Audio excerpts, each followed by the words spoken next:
On pourrait bien se retrouver face à quelque chose de pire qu'un simple soldat corrompu. Le groupe ralentit. Devant eux, le tunnel tournait vers une grande porte de fer, ornée d'un ancien blason brisé. Silas en avant, leva le poing. Préparez-vous. Nous sommes presque au point de rupture. Peu importe, Ryu les a affrontés. Moi aussi, je peux le faire.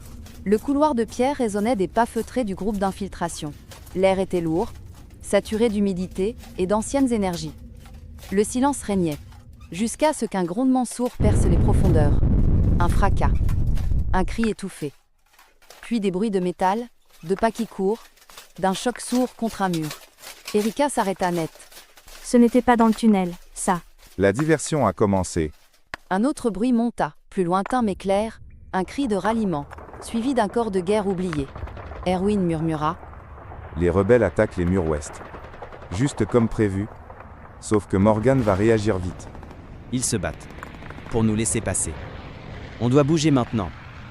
Un craquement sinistre retentit quelque part au-dessus d'eux, comme un pilier frappé par une explosion. De la poussière tomba du plafond du tunnel. Silas serra les dents. Morgan va comprendre qu'il s'agit d'une diversion. Il va fouiller les souterrains. Dès qu'il réalisera qu'on ne frappe pas par la porte, je vais diriger les troupes à la surface, vous récupérez l'alarme et arrêtez Morgan. Alors vaut lui faire mal avant qu'il n'ait le temps de réfléchir. À chaque bruit de métal, au-dessus, à chaque cri lointain, ils savaient que leurs alliés se battaient, peut-être tombaient pour leur ouvrir ce passage. Et au cœur du silence du tunnel, la voix de Ryu semblait encore vivre dans l'aura que Kiba portait. Il y a des guerres que l'on ne gagne pas par la force, mais par la vitesse. Morgan se tenait près d'une haute fenêtre brisée, les mains croisées dans son dos.